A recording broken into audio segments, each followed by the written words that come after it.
DZRH, member, kapisanan ng mga broadcaster ng Pilipinas.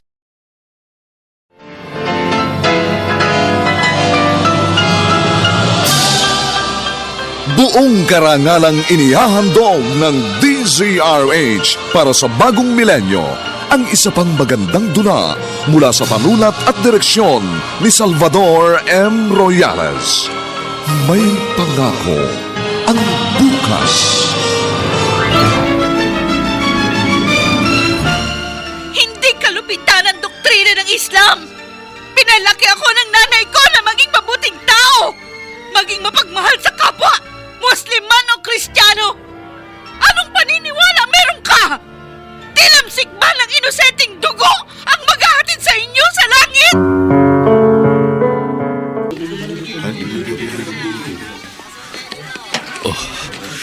Tamang-tama. Maraming tao. Kailangan walang makapansin dito sa backpack na iiwan ko. Ayun, sa banda roon. Mas makapalang tao doon. Ito, dito ko naiiwan itong backpack. Tsetsempo ako. Tapos mabilis akong tatalilis. Heto na. Mga 5 segundo. Magkakagulo rito. 1, 2, 3, 4. Takbo!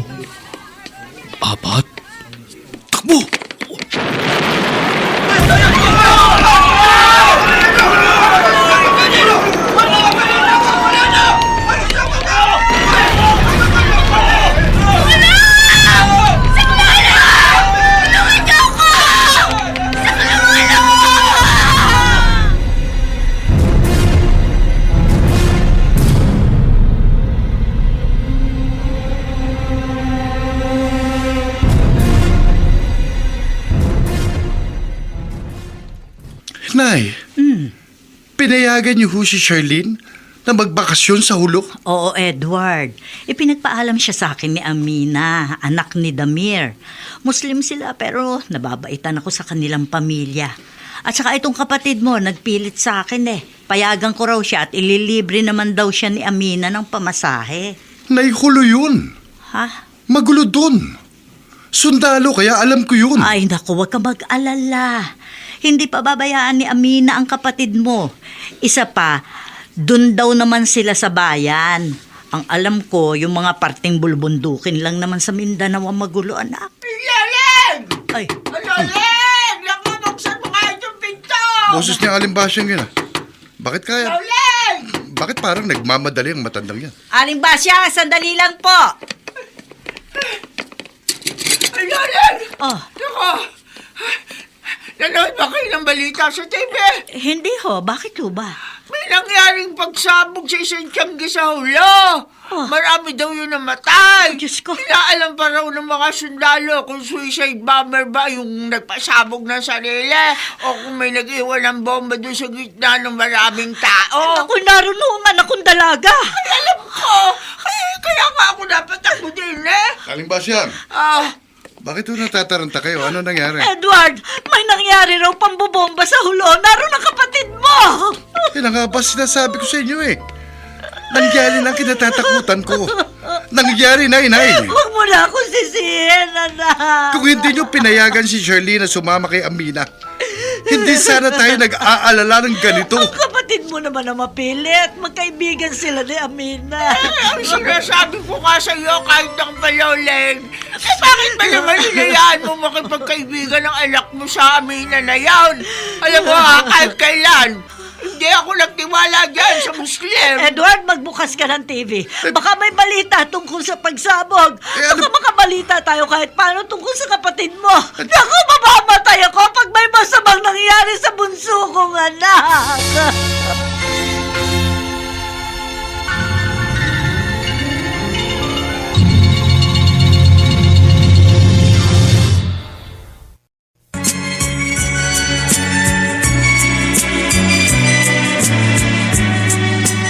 At ngayon, balikan natin ang tampok na kasaysayan sa ating dulang May Pangako ang Bukas.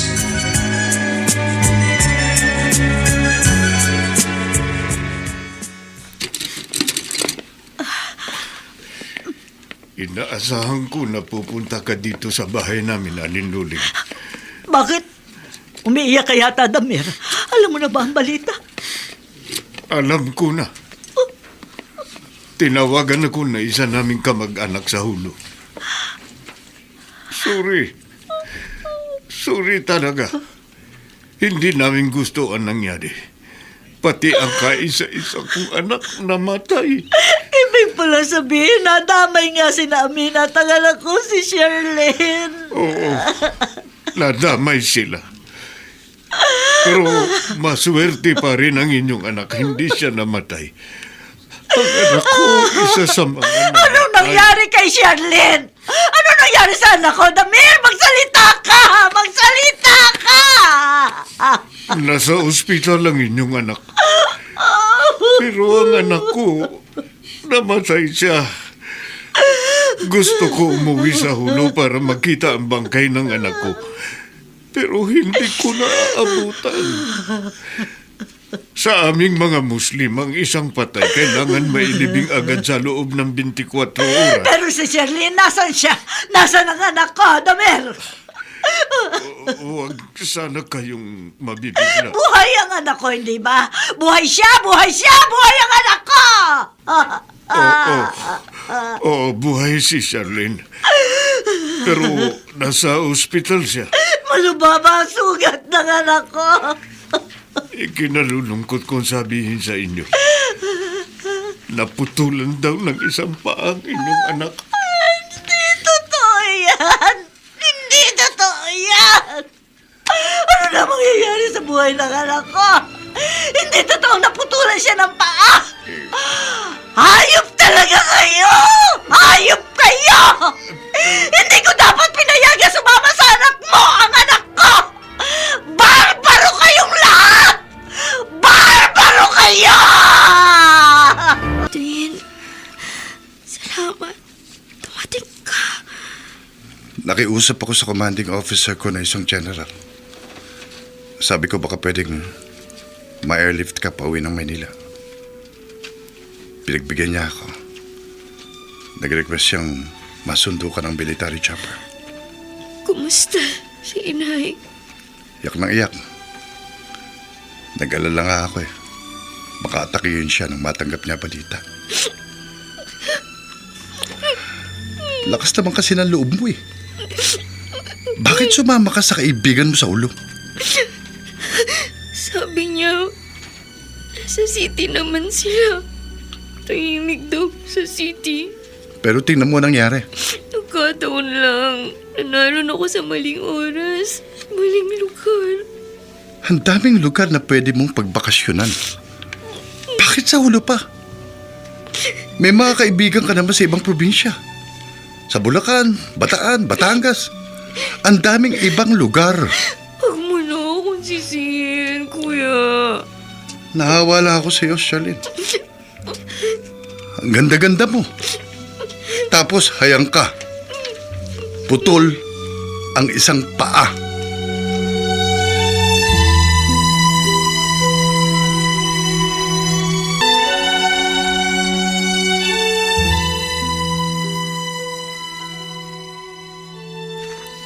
Ira, ano ba? Bilisan mong pag-iimpake. Kailangan makaalis agad tayo rito. Oo, ito nga patapos na. Naalala ko lang dalhin yung natirang unique toothpaste kaya kinuha ko sa kusina. Sayang din. Bakit ba tayo aalis dito, Abdul? Basta, huwag ka nang magtanong. Magtapat ka nga sa akin. May kinalaman ka ba sa nangyaring pagpapasabog sa Tiangge malapit sa plaza? Ano ba yung bibig mo? Pag alis natin dito sa Hulo, o saan tayo titira? Saan na naman tayo mapapadpad? Mainit ang military. Kailangan daw lumipat muna tayo. Sa malayo. O saan yung malayo? Sa Maynila. Doon muna tayo. Habang mainit ang militar.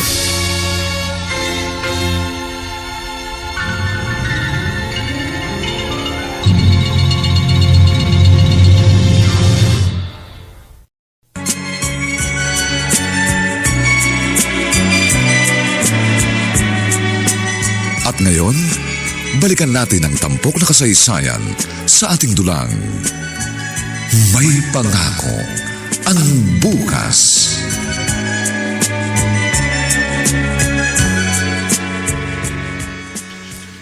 Yawaleg, mabuti na lang sundalo yung isang anak mo.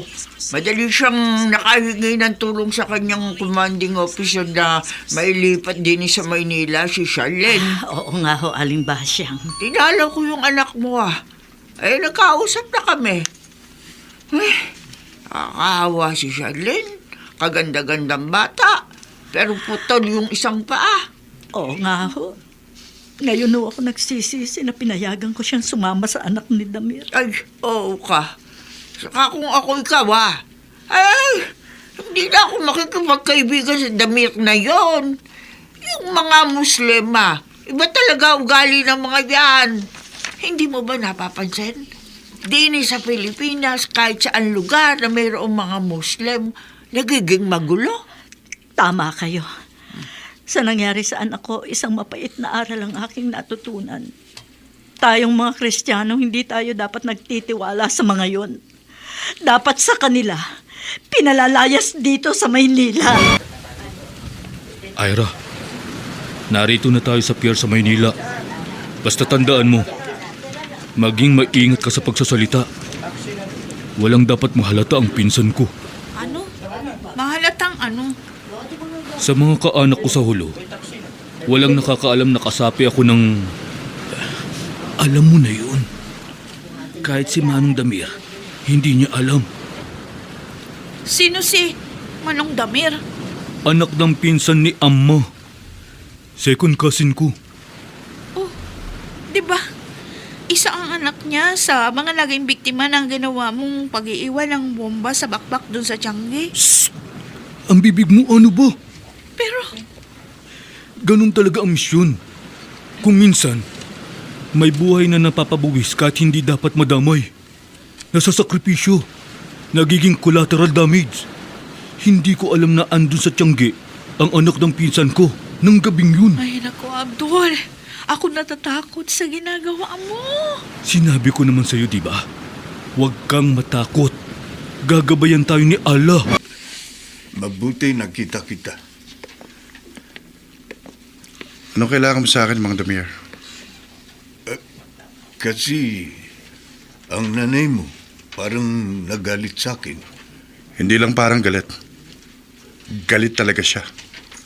Pati ako, galit. Hindi ko gustong nangyari.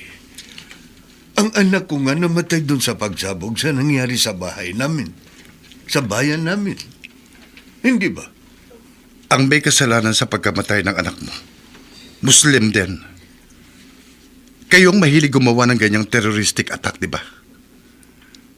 Isipin mo nga, Mang Damir. Dito sa Maynila, may ganyan bang karahasan? Wala. Kasi kaming mga Kristiyano, peace-loving people kami. Nung magkaroon ng pagsabog sa LRT, mga teroristang katulad ninyong mga Muslim ang may kagagawan. Inaamin ko maraming teroristang Muslim. Pero hindi lahat ng Muslim masasama. Katulad ko, hindi ako masama. Wala akong ginagawang iligal. Patas ako nagninegosyo dito sa Maynila. Nakikisama ako sa mga kapitbahay kong Kristiyano. Kaya nga naging kaibigan namin nang namatay kong asawa ang nanay mo. O hindi ba? Noon magkaibigan kayo ng nanay ko. Hindi na ngayon, Mang Damir. Dahil kayo mga Muslim, marami sa inyo mararahas. Ang gusto nyo gulo. Kaya mula ngayon, huwag mo na akong kakausapin. Huwag mo na akong lalapitan. Kalimutan mong nagkakilala ang mga pamilya natin.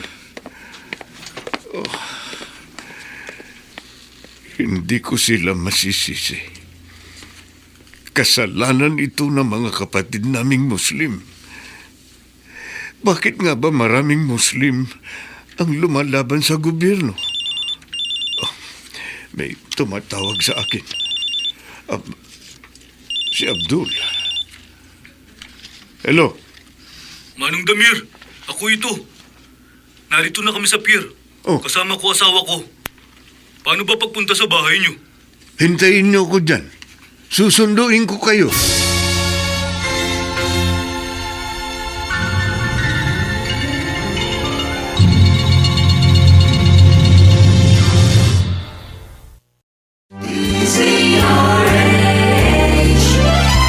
DZRH, member, kapisanan ng mga broadcaster ng Pilipinas.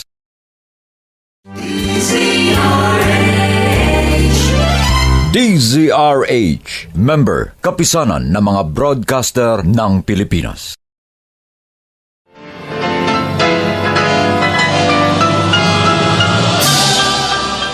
Buong karangalang inihahandog ng DZRH para sa bagong milenyo ang isa pang magandang dula mula sa panulat at direksyon ni Salvador M. Royales.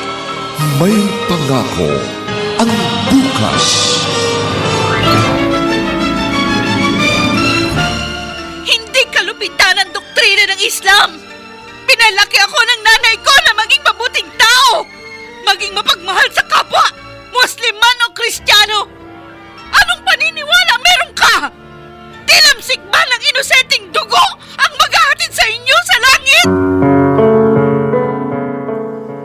May pangako ang bukas. Kasaysayan ng mga kaluluwang lupaypay na ang pusong hapong-hapo sa tindi ng malabis na pagdurusa. Subalit sa kabila ng lahat, huwag kalilimutang paglipas ng isang dapit hapon ay sisikat ang araw na magsisilbing tanglaw sa sinumang tinakasan na ng kawalang pag-asa. Dahil sa likod ng mga hinagpis ay may naghihintay na ligaya. Sa bawat kabiguan ay may makakamit na tagumpay, laki pang pangarap na sa bawat himaymay ng laman ay muling mabuhay ang dugong nananalaytay sa mga ugat at unti-unting mauusal ang mainspirasyong mga katagang. May pangako ang bukas. May pangako ang bukas. Isa na namang natatanging dulang pangradyo na inyong aabangan at kalulugdan, mag-iiwan ng mga magagandang halimbawa at aral. May pangako ang bukas.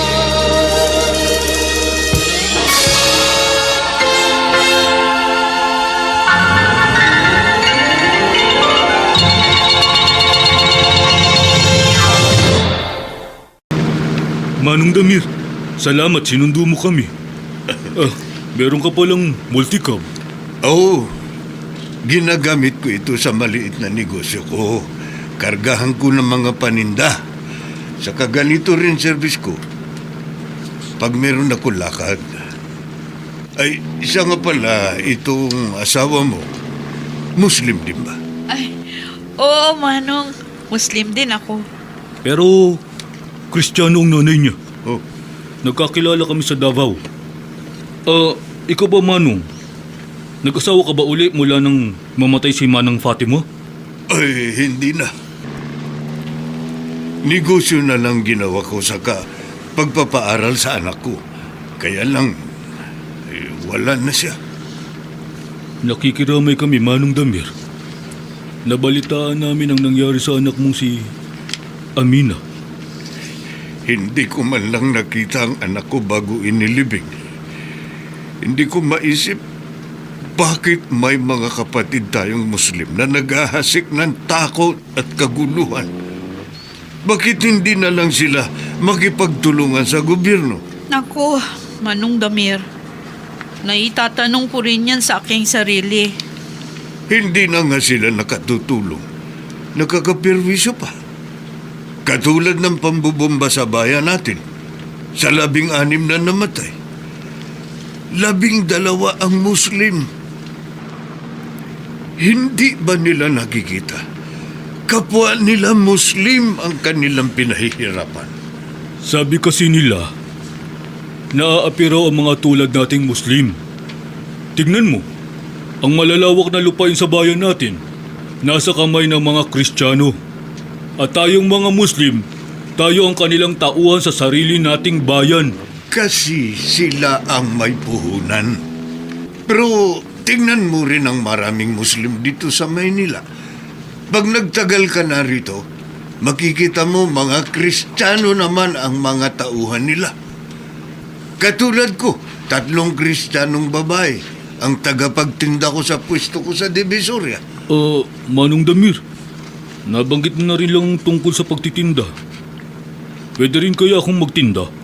Pwede. Sige, ituturo ko sa iyo ang mga diskarte.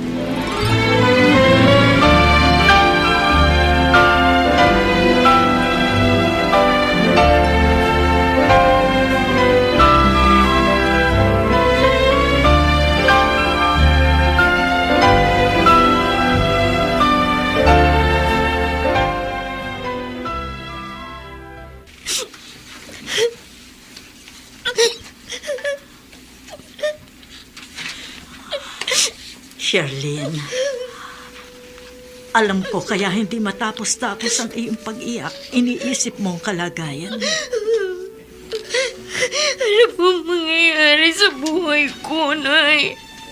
Isa na lang po ako. Lakasan mo ang loob mo, anak. Nagsisisi ako na sumama ako kay Amina. Gusto ko kasi makarating sa iba't ibang lugar. Ito na pala ako.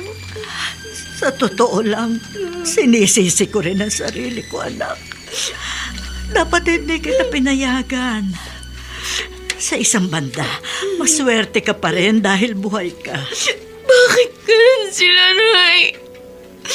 Bakit ganun kaitim ang puti nila? Bakit wala silang awa sa inosenteng tao? Anak, tama na. Sa ginagawa nila, naninira sila ng buhay, ng pamilya. Nawawasak sila ng mga pangarap. Nakakagalit sila. Kasumpa-sumpa ang mga teroristang yan!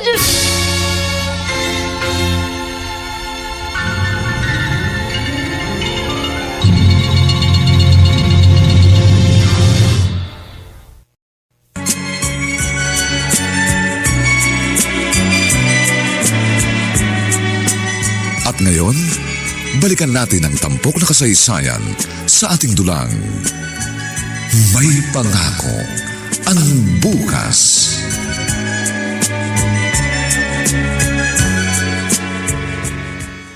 Mga suki, bili na kayo. Kung ano hanap niyo, meron kami. Pantalon, sapatos. Bargain lang! Murang-mura! Pati medyas, stocking, brief, girdle. Lapit-lapit na! Uy, maganda to ha. Magkano tong sapatos? 280 lang. Wala na bang bawas? Boss, mababa na yun. Wala nang tawad. Ganun ba? Pwede bang isukat? Pwede. Dito mo isukat. sige. Ayan, Dali lang, sige. Kita mo, kasyang-kasya. Sakto! Kukunin ko na to! Ito nga pala yung bayad ayan. Salamat. Ayan, inilagay ko na sa plastic ha. Salamat, boss. Salamat din! Sige! Tama si Manong Damir.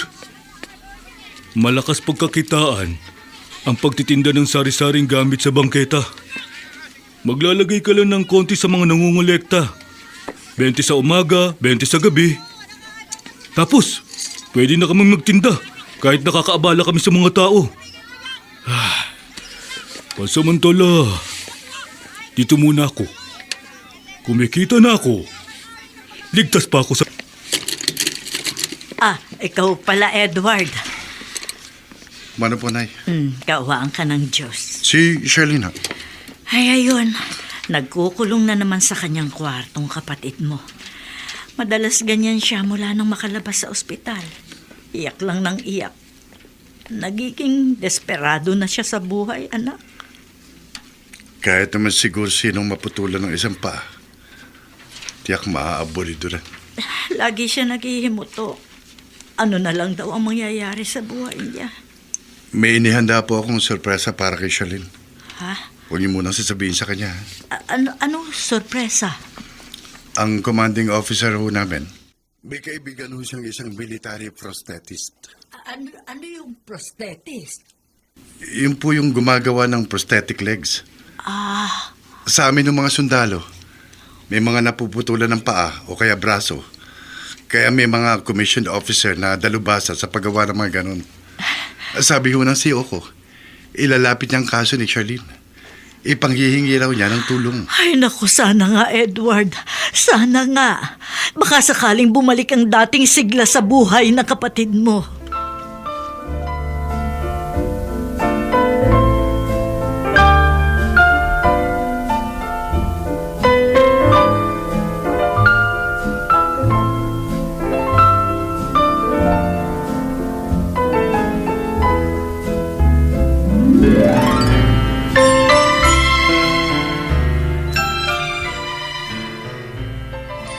Abdul, maganda na buhay natin dito sa Maynila. Ayoko nang bumalik sa ulo. Ayan ka na naman, Ira. Narinig ko na naman sa iyo ang ganyang salita. Totoo, sinasabi ko.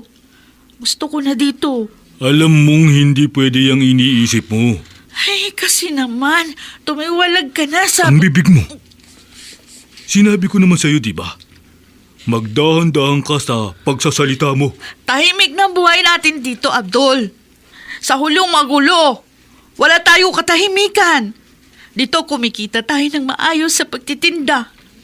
Bakit di natin gayahin si Manong Damir? Maluwag na siya sa buhay. May ipon na. Ira, magkaiba kami ng pinsan ko. Siya gusto lang niya mag-ipon ng pera, magpayaman. Iba ako. Gusto ko mag-ambag ng tulong sa grupo nating mga Muslim. Dahil may malaking inaasahan akong gantimpala mula kay Allah.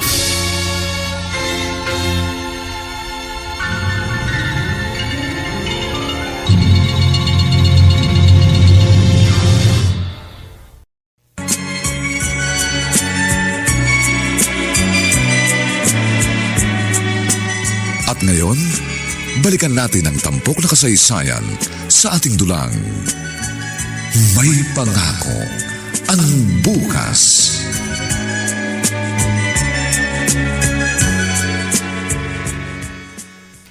Manong Damir, saan ang punta mo? Ay, dyan sa inyo talaga ang punta ko, Ira. Ah, Ang asawa mo. ay, maaga siyang umalis ng bahay. Ha? Nagtitinda na siya. May kailangan ka sa asawa ko? Oh, wala naman. Kukumustahin ko lang kayo dito sa kwartong inuupahan ninyo. Ayos lang kami. Ang mga kapitbahay niyo, maayos ba naman? Mababait ba sa inyo? Ay, yung iba mabait. Pero meron din ilan masungit. Parang ibang tingin nila sa mga Muslim. Ay, lagi mong paalalahanan si Abdul. Sabihin mo habaan ang pasensya. Pag nakita ng mga Kristiyanong yan na mabuti tayong magkisama, magiging mabuti rin ang pakikitungo nila sa atin. Lagi ko naman siya sinasabihan, Manong. Oy, sige, tutuloy na ako. Dumaan lang ako para kumustahin kayo. Sige. Sige po. Magkaiba talaga ang ugali si Manong Damir at Abdul. Ay, kung alam mo lang sana, Manong Damir. Kung kilala mo ng lubusan ng pinsan mo, sigurado, kasusuklaman mo siya. Kuya Edward, saan ba talaga tayo pupunta? Bakit sinundo mo kami ni inay nitong military jeep? Secret lang muna. Mamaya mo na malalaman pagdating natin sa lugar na sadya natin. Kakainis naman eh. Bakit pa surpresa pa? Oo nga naman, Edward. Sabihin mo na sa kapatid mo. Malalaman din naman niya. Sige na nga, sabihin ko na. Pupunta tayo sa klinik ng isang prosthetist. Prosthetist? Ano yun? Ang mga prosthetist ang gumagawa ng artificial legs ng mga taong napuputulan ng paa. Tulad mo. At wala tayong babayaran. Totoo, kuya! Magkakaroon na ako ng prosthetic leg. Makakalakad na ulit ako. Oo, anak. Pag nagkaroon ka na ng artificial na paa, kahit paano, makababalik ka sa mga dating ginagawa mo. At kapag sanay ka na sa paggamit ng prosthetic leg, pwede ka nang maghanap ng trabaho kung gusto mo. May tatanggap kaya sa isang tulad ko na baldado? Ano ka ba? Hindi ka na makukonsider na baldado pag meron ka ng prosthetic leg. Dahil malaya ka nang makakakilos at magagawa mo na kung ano ang gusto mong gawin.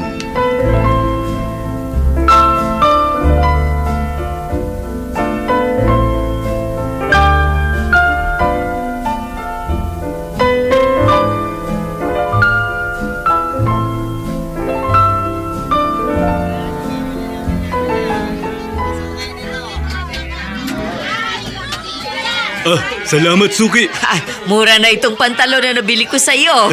Salamat din. O sige. Sige, ingat. Maganda na naman ang kinita ko ngayong maghapon. Pag nakaipon na ako ng malaki, babalik na ako sa hulo. Tiyak, naghihintay na sa akin ang mga kasamahan ko. Ipagpapatuloy na namin ang aming misyon.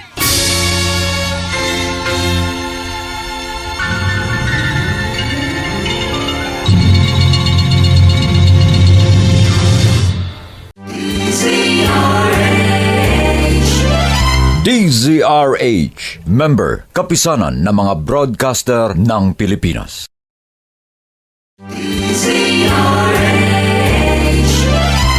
DZRH, member, kapisanan ng mga broadcaster ng Pilipinas.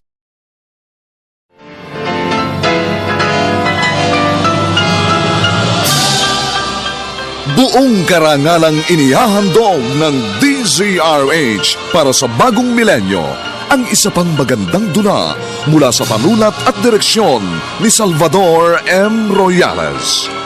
May pangako ang bukas. Hindi kalupitan ang doktrina ng Islam. Pinalaki ako ng nanay ko na maging mabuting tao. Maging mapagmahal sa kapwa, Muslim man o Kristiyano. Anong paniniwala meron ka? Tilamsik ba ng inosenteng dugo ang maghahatid sa inyo sa Pwede po ba akong maglakad-lakad sa labas? Ay, kaya mo na bang maglakad mag-isa, Sherlyn? Mahigit 1 linggo pa lang mula nang magawan ka ng prosthetic leg. Kaya mo na bang manimbang, ha? Kaya ko na po. Wala naman akong tigil sa pagpapractice dito sa loob ng bahay natin. Kung gusto mo, sasamahan kita. Ay, wag na po. Hindi naman ako lalayo. Gusto ko lang ulit maranasan yung dating ginagawa ko. Yung nakakapunta ako mag-isa kahit saan ko gusto. Ako kasi ang kinakabahan. Kung mag-isa ka lang, anak eh. Kayo na rin ni Kuya Edward na nagsabi, di ba? Kailangan maging matatag ako. Kailangan maging matapang ako. Tsaka gusto ko magsimba, Nay. May malapit na simbahan dito sa atin. Ay, siya, sige. Ikaw ang bahala. Pero magdala ka ng cellphone, ha? Pag nagka-problema ka, tawagan mo agad ako at pupuntahan kita kung saan ka man naroroon.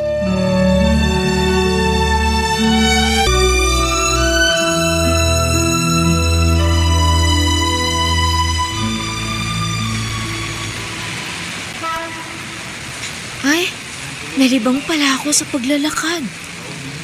Karating na pala ako dito sa bandang Avenida. Medyo pagod na rin ako.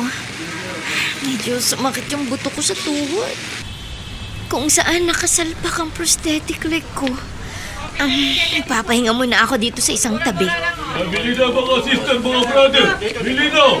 Stocking, medyas, girdle. Body, lapit na kayo.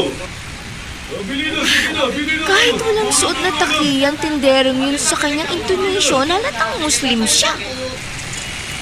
Miss, lapit ka na dito sa mga tinda ko. Ay, Habang nagpapahinga ka, pumili ka ng pwede mong bilhin.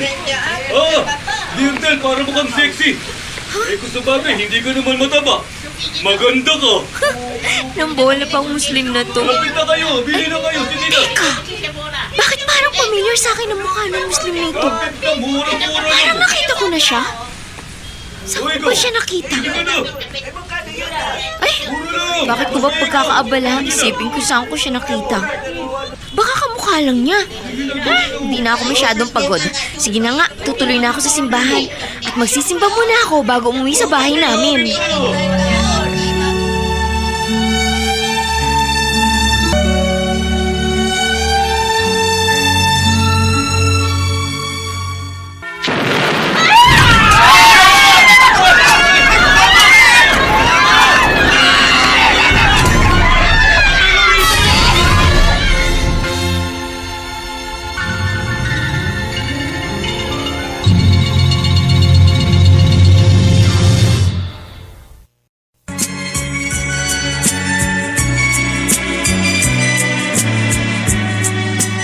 At ngayon, balikan natin ang tampok na kasaysayan sa ating dulang. May pangako ang bukas.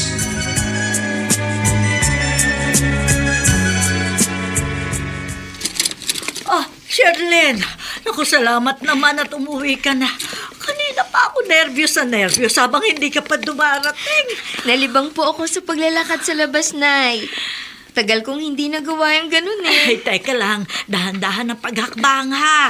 Nag-floor wax kasi ako ng sahig natin gamit ang star floor wax. Madulas yan, baka madulas ka. Maingat po ako. Huwag kayong mag-alala.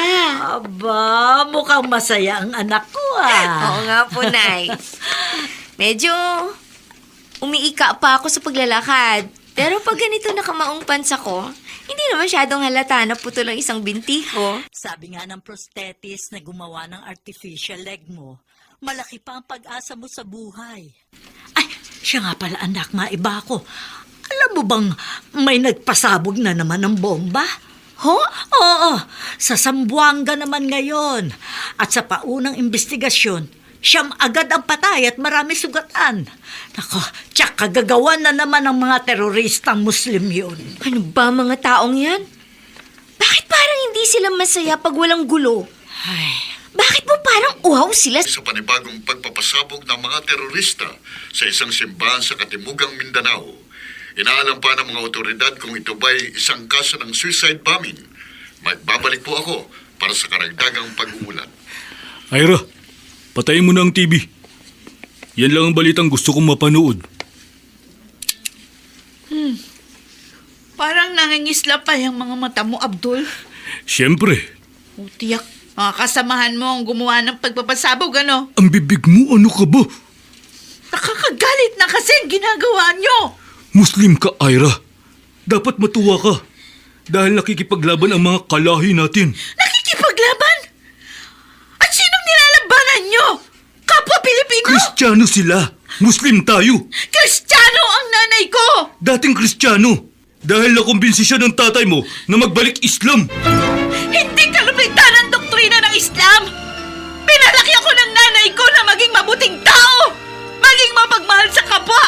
Muslim man o Kristiyano! Anong paniniwala meron ka? Tilamsik ba ng inosenteng dugo ang maghahatid sa inyo sa langit? Tumahimik ka! Itikon mo yung bibig mo!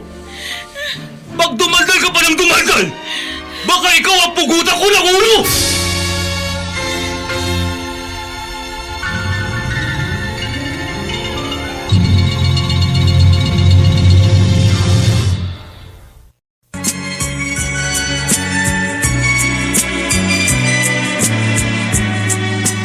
At ngayon, balikan natin ang tampok na kasaysayan sa ating dulang. May pangako ang bukas.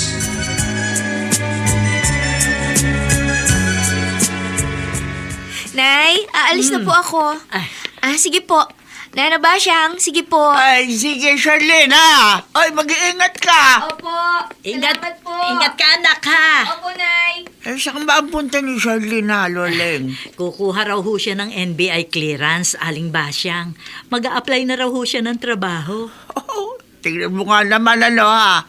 Ay, akala ko'y tuluyan ang mawawalan ng silbi ang bunso mo, eh. Pero ayan, masigla na naman. At parang normal na naman kung maglakad. Nagpapasalamat ho kami sa commanding officer ni Edward. Natulungan si Sherlyn na maipagpagawa ng prosthetic leg. Oh. At alam nyo ba, sabi ni General, hindi raw tumanggap ng bayad yung gumawa. Eh, naawa siguro sa anak mo. Ay, siya nga pala. Kinakausap mo na ba yung Muslim na si Damir? Ay nako, hindi ho. Mula nang muntik nang mamatay si Sherlyn sa kamay ng mga kapwa Muslim ni Damer, ay hindi ko na ho siya binabate. Ay, ako rin. Madalas nga iniismiran ko pag nakakasabay kong bumili sa tindahan dyan sa kanto. Basta Muslim, ako, galit ako.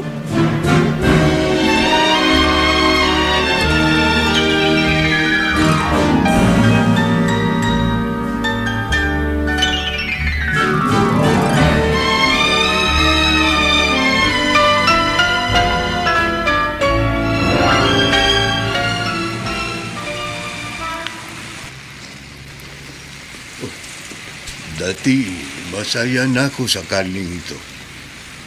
Pero ngayon, dapat siguro, maghanap na ako ng malilipatang apartment. Maraming nakisimpatiya sa pamilya ni Alin Loling mula nang maging biktima si Charlene ng mga terorista na kapwa ko Muslim. Hindi ba nila naiisip na mismong anak ko namatay sa pagpapasabog na yun? Ba, si Charlene, totoo nga pala na balitaan ko. May artificial na paan na raw siya. Magandang hapon, Charlene. Galit ka pa rin ba sa akin? Gusto kong alisin ang galit ko sa inyo, Mang Damir. Gusto kong alisin ang galit sa inyo, mga Muslim. Pero tuwing nakakakita ako ng lalaki na kasuot ng ganyang takiya, naaalala ko ho ang nangyari sa akin sa bayan nyo.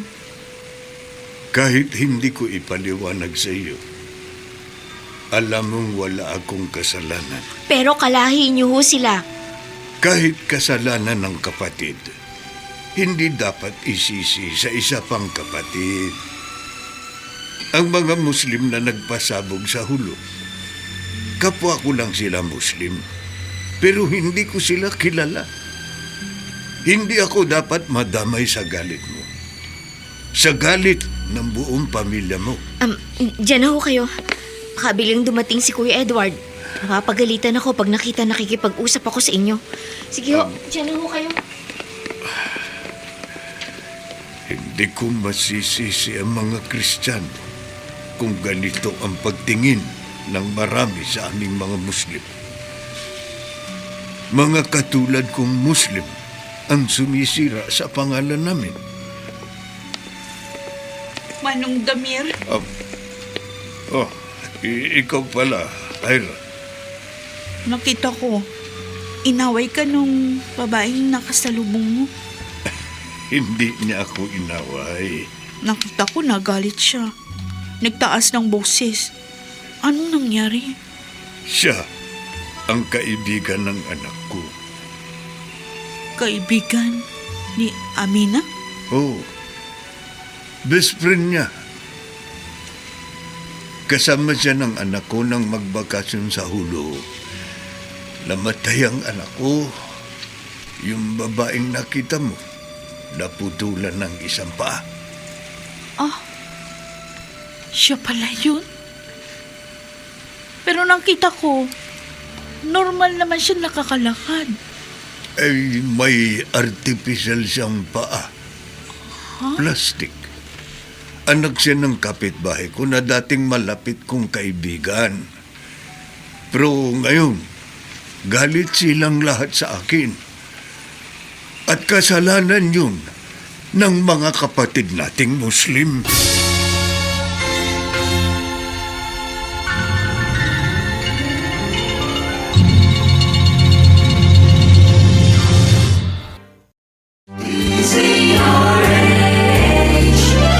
DZRH, member, kapisanan ng mga broadcaster ng Pilipinas.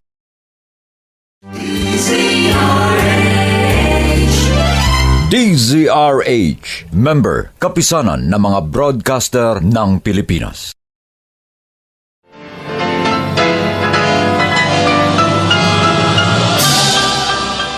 Buong karangalang inihahandog ng DZRH para sa bagong milenyo ang isa pang magandang dula mula sa panulat at direksyon ni Salvador M. Royales. May pangako ang bukas. Hindi kalupitan ang doktrina ng Islam. Pinalaki ako ng nanay ko na maging mabuting tao. Maging mapagmahal sa kapwa, Muslim man o Kristiyano. Anong paniniwala meron ka? Tilamsik ba ng inosenteng dugo ang maghahatid sa inyo sa langit? May pangako ang bukas. Kasaysayan ng mga kaluluwang lupaypay na ang pusong hapong-hapo sa tindi ng malabis na pagdurusa. Subalit sa kabila ng lahat, huwag kalilimutang paglipas ng isang dapit hapon ay sisikat ang araw na magsisilbing tanglaw sa sinumang tinakasan na ng kawalang pag-asa. Dahil sa likod ng mga hinagpis ay may naghihintay na ligaya. Sa bawat kabiguan ay may makakamit na tagumpay, laki pang pangarap na sa bawat himaymay ng laman ay muling mabuhay ang dugong nananalaytay sa mga ugat at unti-unting mauusal ang mainspirasyong mga katagang. May pangako ang bukas. May pangako ang bukas. Isa na namang natatanging dulang pang radyo na inyong aabangan at kalulugdan, mag-iiwan ng mga magagandang halimbawa at aral. May pangako ang bukas.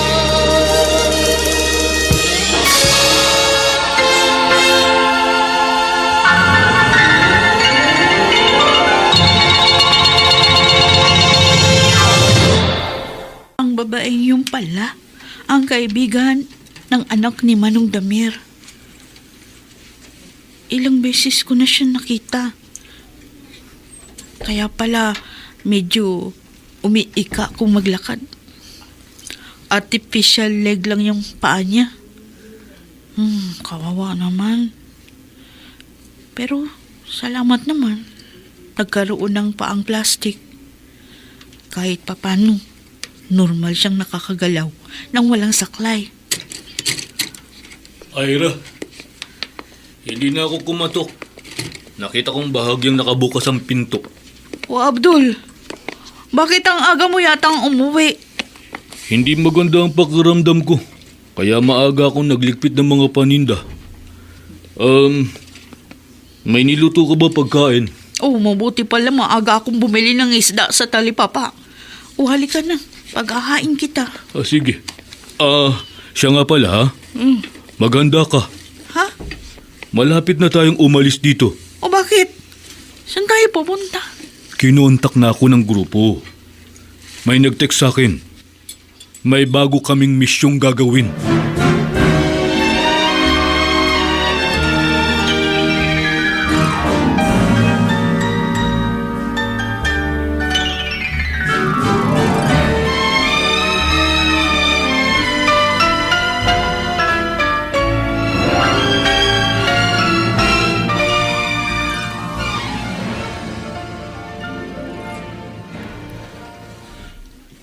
Oh, nakakainis talaga itong mga kapitbahay namin. Oo, kadami sa laula. Dito pa rin nagtatapon ng basura malapit sa kanal. Pag kinalkal ng aso, kakalat yung mga plastic at babara sa kanal. Kaya pagdating ng tag-ulan, ayun, pare-pareho kami binabaha. Kakabulis talaga. Magandang hapon. Pwede po magtanong. Hinahanap ko po ang tito ko. Damir po ang pangalan, sa kalyeng ito raw po siya nakatira. Muslim ka ba? Opo. Kilala niyo po ba ang tito ko? Naka! Huwag ka sa akin magtanong. Ayoko nakikipag-usap sa Muslim. Alis ka dyan! Alis! Pasensya na po. Pasensya na. Ay, totoo pala ang sabi sa akin ng ibang kapatid naming Muslim. Dito sa Maynila, sa plado mga Kristiyano, ay heto. Muslim din na makakasalubong ko.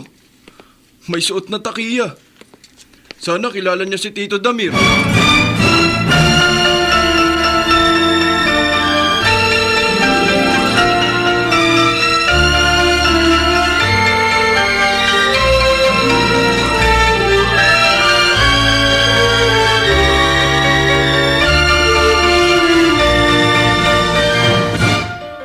Kabir, dapat tinawagan mo ko pagdating mo sa pier para nasundo kita. Sa barko, nadukot ang cellphone ko, Tito Damir. Hindi ko na nakita. Ay, malas mo. Nadali ka agad ng kawatan. Ano, gusto mo magtrabaho sa akin? Oo, Tito. Mahirap buhay sa ulo. Ayoko na roon. Lagi na lang may gulo. Dito na lang ako sa Maynila. Dito, masipag ka lang, kikita ka. Tama ang desisyon mo. Kilala mo ba si Abdul? Anak ng pinsan ng lolo mo. Maraming Abdul sa kamag-anak natin. Tapos, may usap-usapan pa sa atin.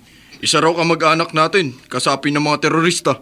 Uy, siguro chismis lang yun. Nabalitaan mo naman siguro. Ang anak ko, isa sa mga namatay sa pagpapasabog sa hulo. Wala ako nun sa bayan natin, Tito. Kasalukuyan kaming nasa Batil. Batil? Malaking bangkang pangisda, Tito. Sumama ako sa mga nagmumuro ami.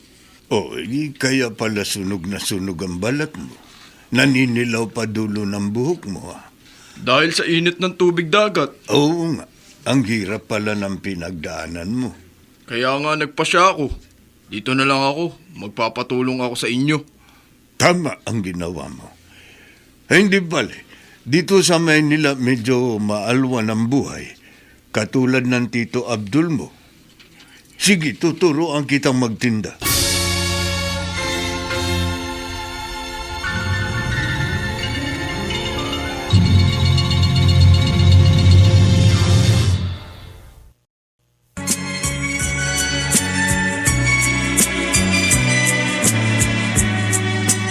At ngayon, balikan natin ang tampok na kasaysayan sa ating dulang. May pangako ang bukas.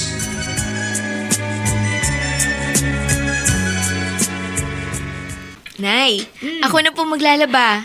Kaya mo na ba, Sherlyn? Oo naman po. May Pride powder naman at washing machine. Matagal ko kayong hindi natulungan sa mga gawaing bahay. Kaya babawi ako. Ay, siya nga pala. Kumusta ang inaplayan mong trabaho? Sabi, hintayin ko daw po ang tawag nila. Sa interview pa lang, sinabi ko kagad sa kanila na prosthetic ang isang binti ko. Na-curious nga po yung nag-interview sa akin. At parang gulat na gulat siya na survivor ako sa isang terrorist attack. Ay, mahal ka pa rin talaga ng Diyos, anak. Oo nga po. Ay, siya nga pala, Nay. Mamayang hapon, pupunta ako sa Divisoria. Oo, nawiwili kaya hatang mamili sa Divisoria. Doon po murang bilihin eh. Ngayon magkakatrabaho na ako, kailangan marami akong magpapalit-palit na maayos na damit. Ay, kung sa bagay nga, malaki ang kamurahan doon. Yung mga blouse na tigo 800 sa mall, doon makukuha mo ng 300. At isa pa, ay, anak, wala naman sa mahal na damit yun eh. Kahit simpleng damit, nagmumukhang mamahalin pag magaganda ang nagsusuot. Tulad natin. Ganon? Sino yung talaga? Nagbubuhat ng sariling bangko. Pinatatawa lang kita. Natutuwa lang ako dahil nagbalik ka na sa dati.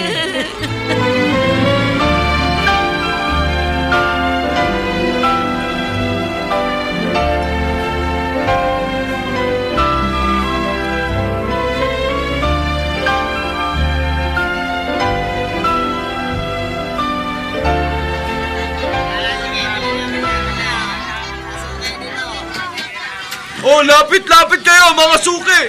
Kurtina, punda, unan at mga gamit pang kusina. Bili na! Murang-mura lang! Lapit lang! Huwag lang kayo mahiya! Kurtina, punda, unan, Kumusta ang pagtitinda mo?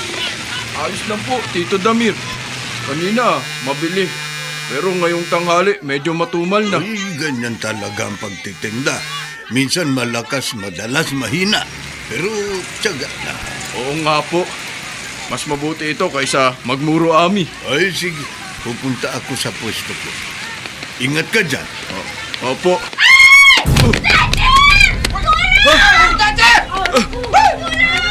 Ayun na ang snatcher. Tumatakbo papunta dito sa direksyon ko. Heto na siya. Akin na ang bag ng babae. Huwag ka makialam! Baka gusto mo ikaw ang lagyan ko ng klimo sa tagiliran! Ano siya, kuya? Mag-ingat ka! Hindi mo ako matatakot! Ganun ha? Tanggapin mo ito! Hoy, may sinaksak! Bawa mo ng pulis! Sinaksak siya! Tulungan niyo siya! Dali natin sa ospital!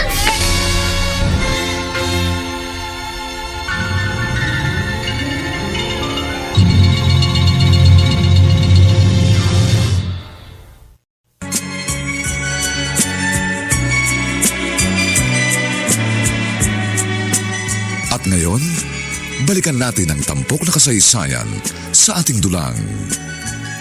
May pangako ang bukas.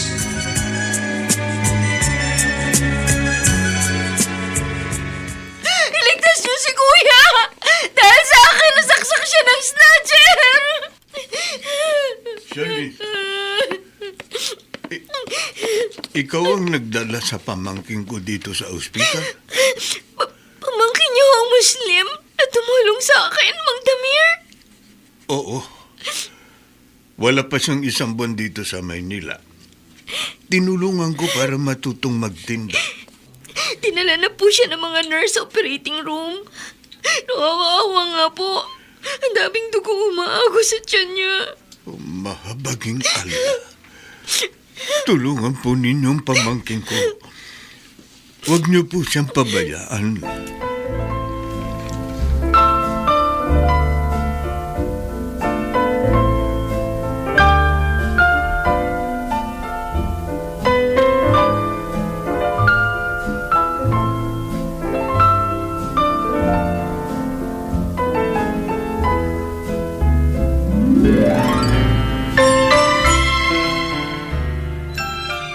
Abdul, o sino na naman ba yung ka-text mo? Di mo na binibitiwan niyang cellphone. Ira, pwede ba? Huwag mo kong pakialaman. Ay, alam mo na ba yung nangyari dun sa isang kamag-anak niyo? Yung binatang bagong dating dito sa Maynila. Bakit? Anong nangyari kay Kabir? Nasaksak! Ha? Sinong sumaksak? Snatcher! Kasi hinarang niya yung nanghablot ng bag ng dalaga. Alam mo ba, ang dalagang yun. Yun pala, kasama ni Amina nang mag-iwang ka ng bomba sa tiyangge. Ang bibig mo! Ano ka ba? O bakit? Mahina naman boses ko ah. Wala namang ibang makakarinig. Kumusta na si Kabir? Ay, naoperahan na. Pero inoobserbahan pa. Sana daw hindi magkaroon ng komplikasyon kasi nga tinamaan yung baga. Pag namatay si Kabir, nasa listahan ko na yan. Dagdag utang yan sa akin ng mga Kristiyano.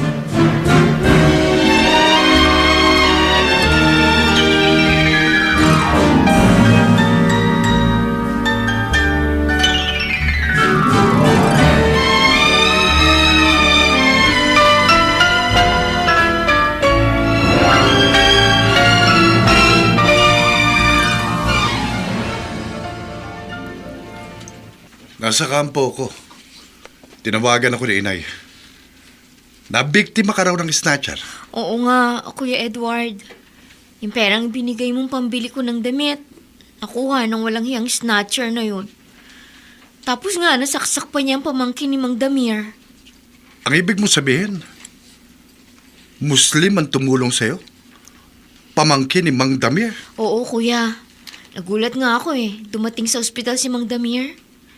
Hindi ko alam na Muslim ang lalaking yun na nagtangkang harangin yung snatcher.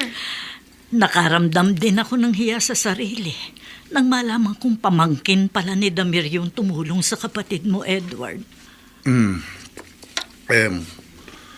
Kumusta no ang lagay nung nasaksak? Naoperahan na raw. Pero delikado pa rin daw ang lagay. Inoobserbahan ng mga doktor kung hindi magkakaroon ng komplikasyon. Sana naman ay makaligtas siya.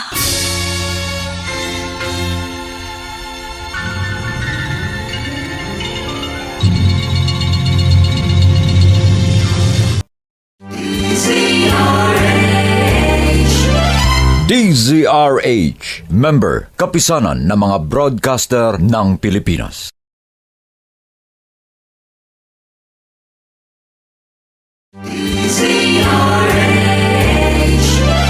DZRH, member, kapisanan ng mga broadcaster ng Pilipinas.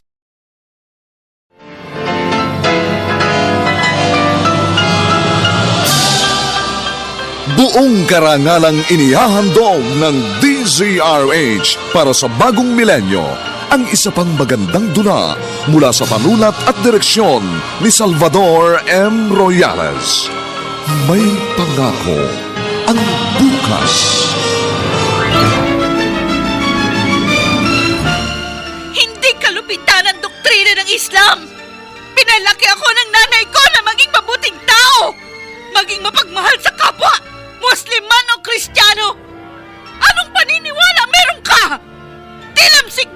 inosenteng dugo ang maghahatid sa inyo sa langit! Tito Damir, nahihirapan na ako. Lumaban ka, Kabir. Muslim ka. Matapang ka. Lumabang ka. Gusto kong lumaban, pero hirap na po ako.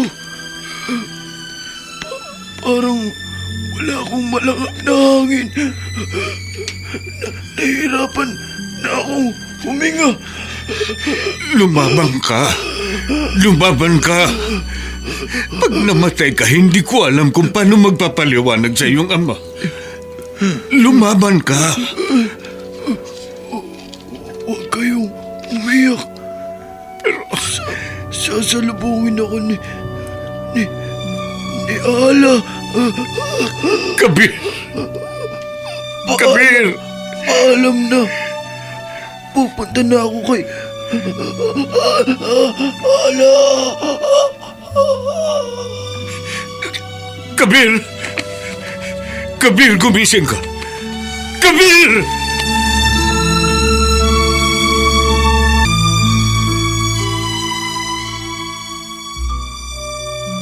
Edward, kanina ka pa nakadungaw dyan sa bintana.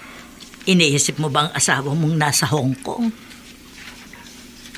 Isa na ho yun sa mga naisip ko, Nay. Pero ang talaga akong mabigat sa loob ko ay ang kasalukuyang trabaho ko. Namumroblema ka sa pagiging sundalo mo? Pangarap ko ito, bata pa ako. Masarap sa pakiramdam na makapaglingkod sa bayan.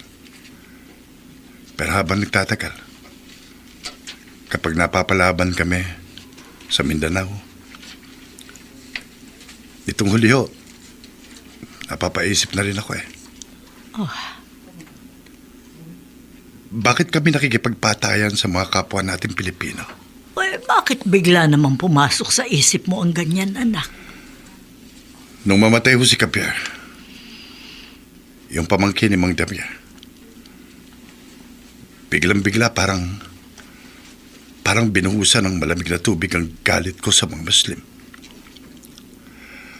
Nagbuwis ng buhay si Kabir dahil sa pagtulong sa kapatid ko. Madalas ko ring naiisip yan ngayon. Iniisip ko ngayon, baka mag-resign na ako. Iiwan mo na ang pagiging sundalo? Baka mag-apply na lang din ako ng trabaho sa Hong Kong. Iiwanan ko muna sa bilan ko mga anak namin. Nasa sayo yun, anak. Buhay mo yan. Sa totoo lang, ayoko rin naman noon na maging sundalo ka. Tuwing ipinadadala ka sa Mindanao, hindi ko alam kung makababalik ka pa ng buhay.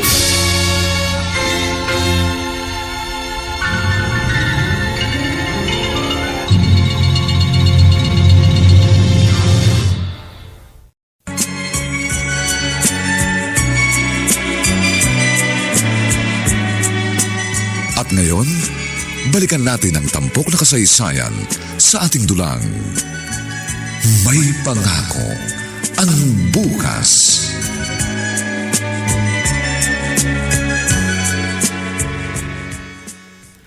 O Abdul, hubarin mo na yung suot mong damit. Isasabay ko yan sa mga labahin ko. Buong maghapon ka sa pagtitinda, punong-puno na ng dumi yan. Mabuti na lang, may Pride powder. Kahit puno ng usok at alikabok mga pantalon mo, hindi ako nahihirapan maglaba. Hanggang tanghali lang ako nagtinda ngayon. Ha? Bakit? Anong ginawa mo hanggang hapon? Hinakot ko na sa bodega ni Manong Damir ang lahat ng paninda ko. Nag-imbentaryo kami, nagkwentuhan kami. Bakit nga? Hindi na ako magtitinda. Babalik na tayo sa hulo. Ano? Kailangan na ako doon. May naghihintay na misyon sa akin. May plano na naman kayo. Manggugulo na naman kayo. Ang tagal na nating mag-asawa.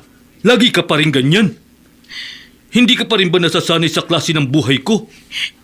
Mahirap makasanayan ang klase ayusin ang buhay. Napilit mong pinayayakap sa akin, Abdul. Oo. Oo nga, pareho tayong Muslim. Pero magkaiba tayo. Mapayapa akong tao. Ikaw marahas. Sa paraang ito namin nakakamtan ang mithiin namin. Ayoko ng ganitong buhay. Ayoko! Wala kang magagawa. Asawa kita. Kaya kung saan ako naroon, dapat naroon ka. Kung ano ang paniniwala ko, yun din ang paniniwala mo. Nakabili na ako ng tiket sa barko. Bukas ng gabi, magbebiyahe na tayo. Hindi! Hindi ako sasama sa'yo. Ano? Magpapaiwan ako. Mag-a-apply akong tindera ni Manong Damir. Hindi pwede. Abdul, makinig ka. Para sa'yo rin ang gagawin ko. Kung sakaling magkagipitan ulit sa hulo, may matatakbuhan kahit dito sa Maynila. Mag-iipon ako ng pera para may magagamit ka pagbalik mo dito.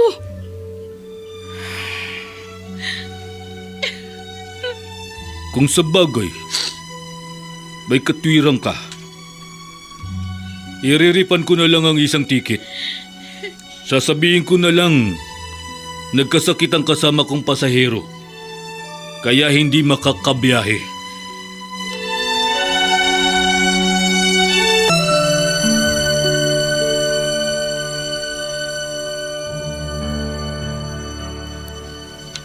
Ira, hindi ka sumama kay Abdul pabalik sa hulo? Manong Damir, ayoko nang bumalik doon. Kunin mo na lang akong tindera sa pwesto mo. Sige, walang problema. At saka, Sige, sabihin mo. Ano gusto mo sabihin pa? may gusto akong ipagtapat sa'yo, Manong. Ano yun? Bakit bigla kang umiyak? Anong sasabihin mo? Manong Damir, matagal ko nang inilihim ito. Pero hindi ko na kaya. Kailangan malaman mo ang totoo.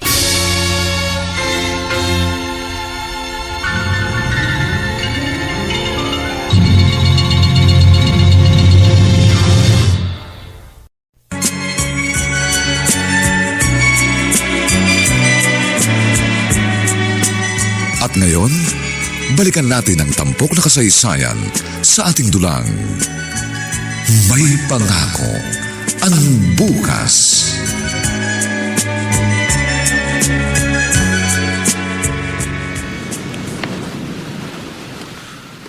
Pag nakasakay na ako sa barkong ito,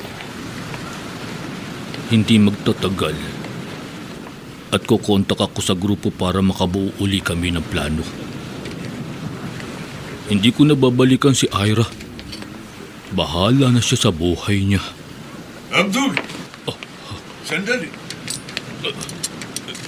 Teka lang, anong kasalanan ko?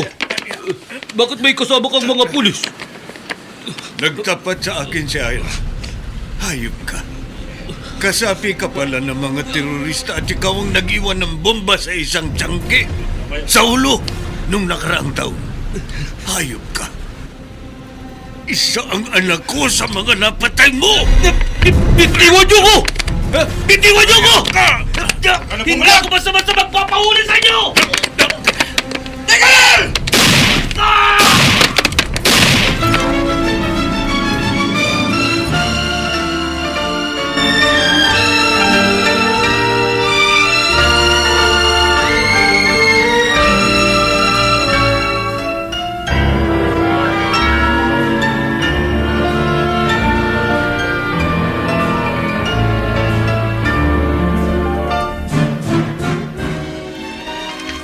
Damir, napanood namin sa TV ang balita.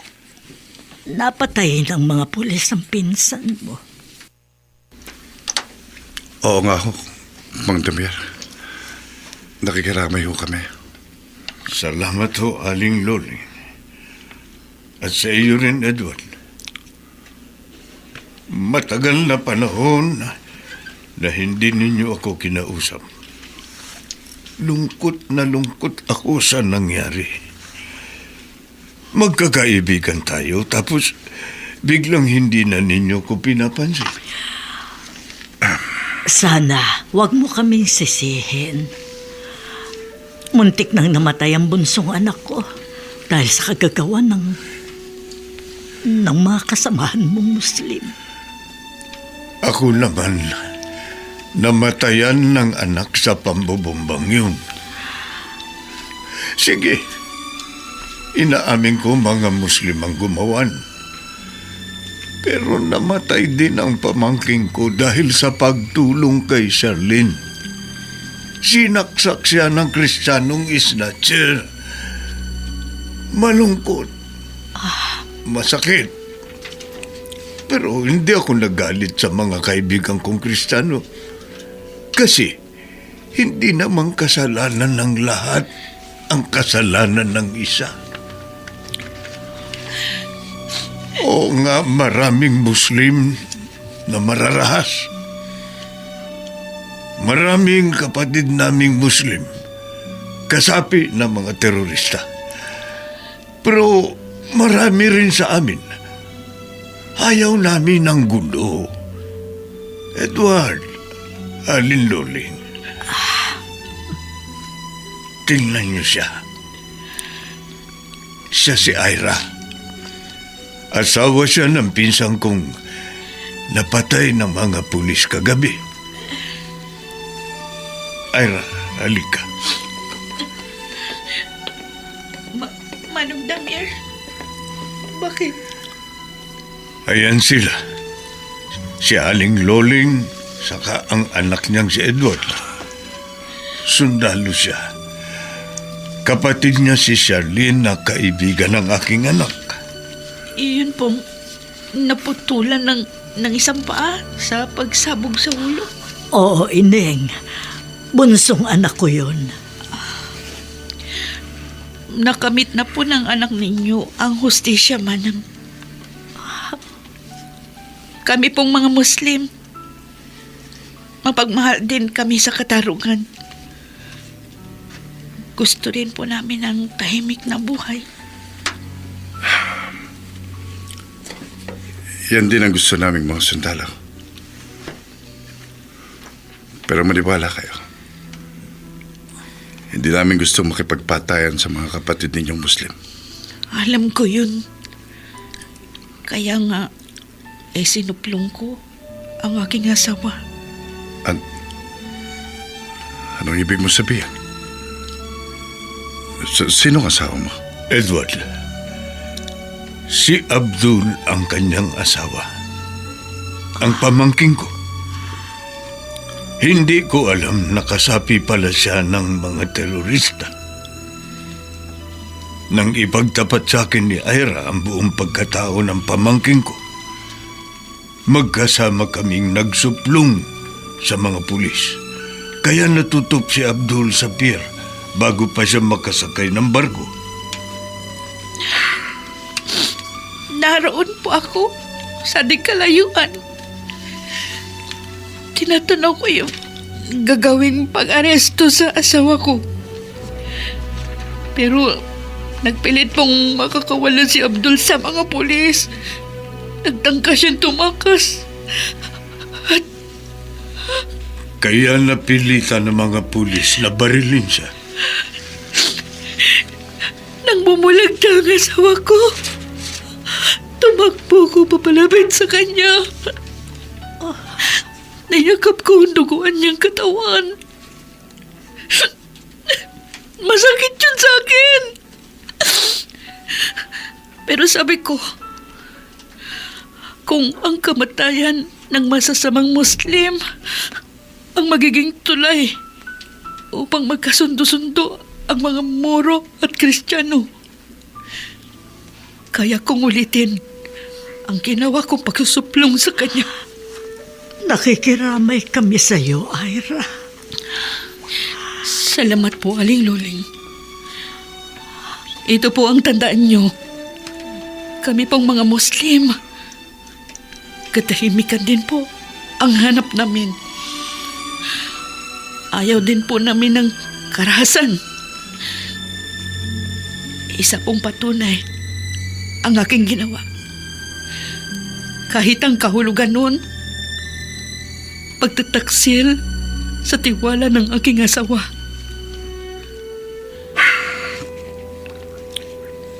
Hinahangaan kong ginawa mo, Ira. Kung may iba pang Muslim na kaya rin gawin ang ginawa ko sa kapwa ko Muslim, siguro mas mababawasan ang gulo. Siguro higit na magkakaroon ng magandang samahan ang mga Muslim at Kristiyano upang sama-sama tayong magkatanaw sa isang magandang pangako ng bukas.